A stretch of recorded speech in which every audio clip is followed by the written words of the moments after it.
Our reading this week is from Rays of the One Light, weekly commentary on the Bible and Bhagavad Gita by Swami Kriyananda. This week's reading is entitled, Why Tell God Anything When He Knows Everything? Why offer God anything when He has everything? Truth is one and eternal. Realize oneness with it and your deathless self within. The following commentary is based on the teachings of Paramahansa Yogananda. Jesus Christ teaches as the ideal prayer, one which addresses very human demands to God. Give us this day our daily bread. Forgive us our debts as we forgive our debtors. And lead us not into temptation, but deliver us from evil. Jesus himself says, just before suggesting this prayer, Your Father knoweth what ye have need of before ye ask him.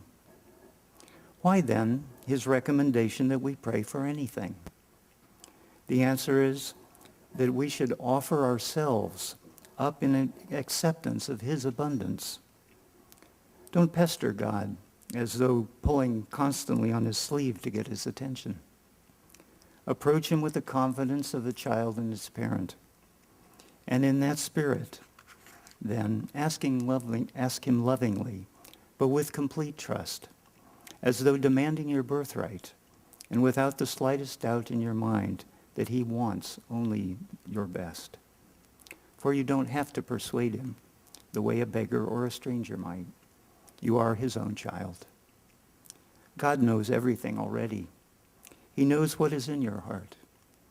It is you who need to clarify your feelings, that you attune yourself to him in turn more clearly. For only by such clarity will you be able to receive perfectly what he gives you.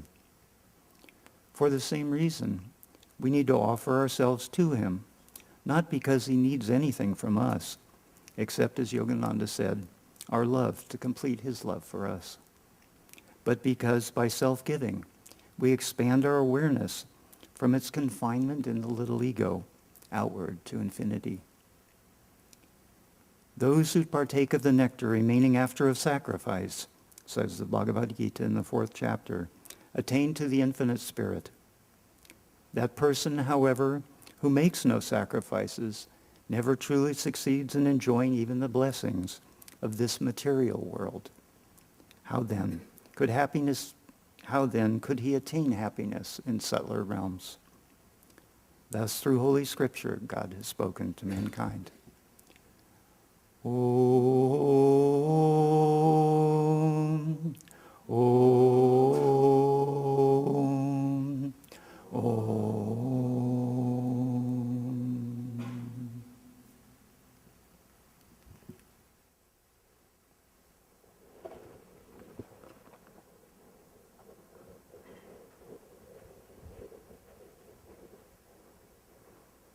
Good morning, everyone. Good morning. Happy All Saints' Day, which we celebrate here at Ananda as Grubby Sunday. Okay. So I was hearing recently about a Sunday school teacher who addressed her class of 5-year-olds and asked them for openers, what do you know about God? And this little boy raised his hand right away, and he said, God is an artist. And she said, how do you know that? And he said, well, because our Father who does art in heaven. That one's for Jamana. We don't always hear God just exactly right. We all tend to hear through our own filters. But the first aspect is learning to communicate with God, learning to talk to God. And in Paramahansa Yogananda's autobiography of a yogi, it's his teachings that we practice here. There's this very poignant little scene at the end, which I love very much, where he's gone back to India after being in America for 15 years to see his guru for the last time, Sri Yukteswar. He knows that he's not long for this world. And so he's spending his last days, just few days, with Sri Yukteswar. And he walks in, Sri Yukteswar is sitting on the balcony, I think it is. And he said, "Master, I long to hear with my human ears your words that you've only said to me once in this lifetime. I love you." And Sri Yukteswar, who was very austere by temperament, was sort of, trying to find his way out energetically. Do I have to do this? And so they go through this little exchange, and he does use those words and tell him. But it's important, as the reading said today, for God to hear us express those words. Not that God needs to hear those words so much as it's important for us to be able to communicate and to express, to simply get that dialogue going, and especially the love of our hearts to be able to express in all important relationships in our lives, now and then. We can't just take it for granted. We can't just assume. It's good to give it voice, to give it true expression. Well, that relationship, learning to communicate with God, doesn't just happen automatically. We have to work at it. There was a great mystic in the 1900s, a Protestant mystic, which is sort of unusual, at least from what I've read, Frank Laubach. And he said, rather than just think about God, learn to talk with God, communicate with God. And this is something that he did in his life. At a certain point, he just realized that that was the missing piece from going to just the philosophy of it, the mental understanding of it, to living it, which is as you would to your nearest and dearest, your spouse, your best friend, your parent, your child, whoever you're close to. You talk to them about the things that are important to you. And you ask those questions and get a dialogue going. And so he did. And, these days, it's like texts, right? I don't recommend texting to God. It's got to be a fluid conversation. There has to be response, especially when it comes to the things that are important in our heart. Can't be two-dimensional. It needs that vibration of our intention in it. So learning to have that communication about everything. What am I doing today? Where am I going today? How can I serve you today? And just asking the questions, and then the answers will come. But that's the other piece, is learning how to ask the right questions. I remember years ago when I lived at Ananda Village. For those of you who've been there, there's a beautiful retreat center connected to the community, the large First Ananda community down there. It's on about 900 acres. And the retreat center is called the Expanding Light. Well, way back in the period I'm talking about, all that existed at that point was just the classroom and sanctuary and the dining area. And when guests came, they built a few little tent cabins, but mostly guests would be in tents. And so we really needed to have guest facilities. And we had brainstorming meetings, and it was concluded at one of those meetings that we needed a dormitory. And there's no way that we could even begin to afford such a thing. And so we asked the architect to create a rendering, to draw a picture of what the dormitory could look like. We were going to call it St. Francis Dormitory. And we had this large billboard made, maybe 4x8, painted, with that rendering on it, and St. Francis Dormitory, and an appeal to raise funds for it. And that board stood in such a location that everyone who came to the retreat could see it. It was right next to the buildings, the main buildings. Well, years went by and nothing happened. There was not even one donation that came in for the building, and nobody was really talking about it. It was very interesting to see. And then one day, Swami Kriyananda said, why is that billboard there? What are we trying to do? And we told him that we'd had this meeting and that we thought this was what was needed. It was a dormitory. He said, well, it doesn't appear to be happening. He said, why don't you take it down, and why don't we just start building something smaller that we can build and just get going? And he said, I'd rather see us have many smaller things than one big thing that never happens. And there were a bunch of lessons in that in relation to today's topic. We weren't really asking the right question. Or that is to say, we were going at it with our minds, okay, this is what's needed, this 100-room dormitory or whatever it is. But it wasn't that we were asking God what was needed. We were just sort of making very practical assumptions on our own. So that's one part of it. And the other part was that we have a tendency to look at the perfection that it is that we're trying to reach, that big thing, that goal, that pie in the sky, that ideal.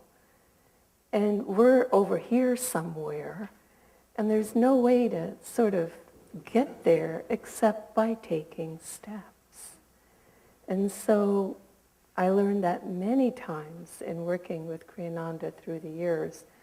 When you get a sense of where the divine might be trying to take you, don't just wait to be perfect, like our daughter who wouldn't start to write her letters because she saw them in a book and they looked so beautiful. And when she was trying as a 4-year-old, she couldn't quite get it to look that beautiful, so she wasn't going to do it at all. If I can't have it be the way it should be, then I'm not going to do it at all. And so what happens is nothing, like what happened with the St. Francis dormitory. But the Serenity House, many smaller lodging buildings were built for the guests, and it was perfect. It was as it should be. So learning to ask the right questions, even asking the questions at all, but definitely asking the right questions. I can't tell you how many times people come to me for counsel, but they're really not asking. They're coming and they're telling me what they're doing. And they're hoping in their mind that they're asking, but they're not really asking. They've already got this plan and they're talking about it. And there really isn't an opening to maybe suggest that maybe a right turn or a left turn might be a better way to go, because the question's never really asked. And so it has to be conscious. And for us, as long as we're in these bodies, that means it has to be expressed. Because how many times are you in a conversation with a friend and you're assuming that you know what they're thinking by the direction that their expression is going, or their lack of, by the look in their eyes. Oh, you must mean that, when you didn't mean that at all. Because we're assuming when it's not expressed, we're only guessing. So the expression is very, very, very important. So learning to talk to God, learning to ask the right questions, and then learning the art of listening. I guess I would express the third aspect of that. There was an example I was reading about just the other day in Yogananda's life, where when he was in India before he came to America, it was 1920, and he was in Ranchi, India, and he had a school for boys. And there was a woman there who served there, a young woman, and she was very devoted to him. And he had given her Kriya initiation, and she was, extremely in tune with him, very devoted. So when he left for America in 1920, he authorized her to give Kriya. And the one thing he said to her is, and he said this on numerous occasions just before he left, she had a habit of walking barefooted. And he said, you need to wear shoes. Don't go barefooted. You should wear shoes. And each time he saw her, she would be barefooted again, And here she was so in tune in every other way, but she wasn't listening to that little piece of advice. Well, in 1935, when he came back, he visited Ranchi and he saw her and he asked her how things were going, but he noticed she was still barefooted. And he asked her how things were going, and she had initiated 5,000 people into Kriya initiation. It was going beautifully, and he was so pleased, and he was so impressed. And he thanked her, and he said, but please, put on shoes. You need to wear shoes. Don't go barefooted. Well, he went back to America, and, he noticed after that conversation that the shoes never came. They were never used. He went back to America, and not long after, he received news that she had contracted a terminal illness through her feet, through the bottoms of her feet, from the, India is just ripe with all kinds of disease that gets spread in many ways. And she had left her body. Clearly, he knew that that was her karma and that that would happen. But in that attunement with him, he was trying to give her a little more time while she was in this blessed body and of such service and attunement with him and giving Kriya to so many people. He was trying to give her a little more time. And she considered it a detail. She didn't even hear it probably because she loved going barefooted. Never occurred to her that that would be such an important thing that she would need to listen to. So that's what we tend to do with the teachings, the gifts of all spiritual traditions, whichever one we're practicing. They all have suggestions of ways to live and things to look out for and things to reach for and so on. And we tend to sort of, through our own filters of our own karma, we sort of sift out this and that, and we pick the ones we feel most comfortable with, and we forget about the others. And we miss pieces in that way. The communication, the listening for the divine response is so important. I've spent many times, I was blessed to be present with Swami Kriyananda, Yogananda's direct disciple and Ananda's founder, when he would be offering counsel to people. And I can't tell you how many times I would observe that the person he was speaking with didn't get it. They didn't hear it. I could tell they didn't hear by how they responded and how they reacted to whatever it is the conversation was about. And I would think to myself, there but for the grace of God go I. I considered it a real blessing because we all do that. To some degree, we all do that in the very areas of our lives where we're being tested. We can't help ourselves. That's the filter we're working through, and we miss the point. We don't hear the guidance. We don't hear the warning. We don't hear the instruction. And, I just felt blessed to be able to watch that enough to just so desperately not want that to happen to me, that I would meditate more and that I would serve more, because those are the two keys to all of this, the ability to listen. God's voice is silence. And to listen to God's voice, we need to be still. And meditation helps us more than anything to still our minds. And by deepening our meditation, we can become still enough that we're listening and receiving, as Christ said, to those who receive. To them he gave the power to know God.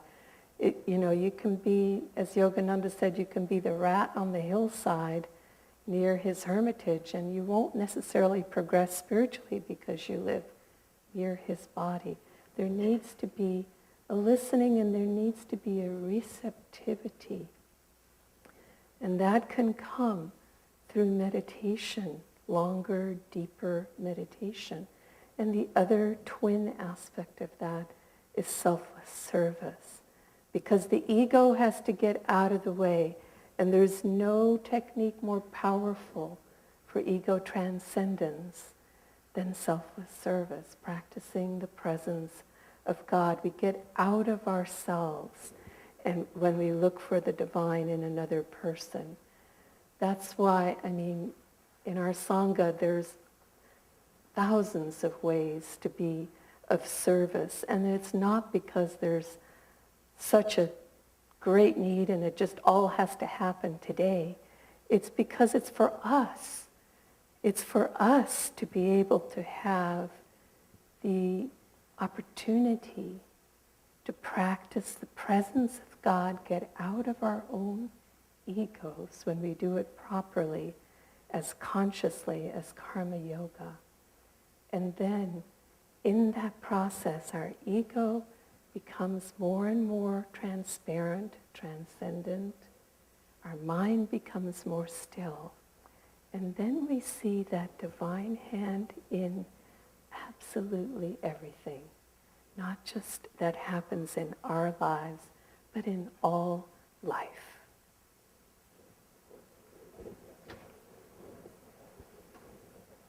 Let's have a moment of silence as I read to you from Whispers from Eternity by Paramahansa Yogananda.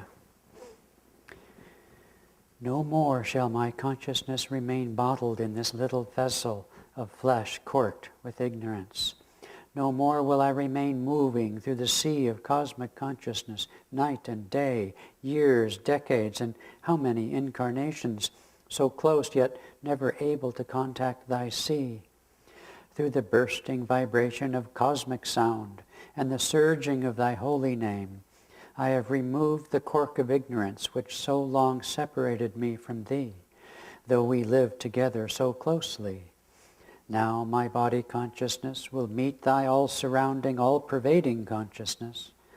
No longer will I walk heedlessly in thee, but never knowing and feeling thee. Thine image within me shall meet thine image everywhere. By releasing the I-ness in me, I will know that I am thou, and that thou alone art the little egos of all of us.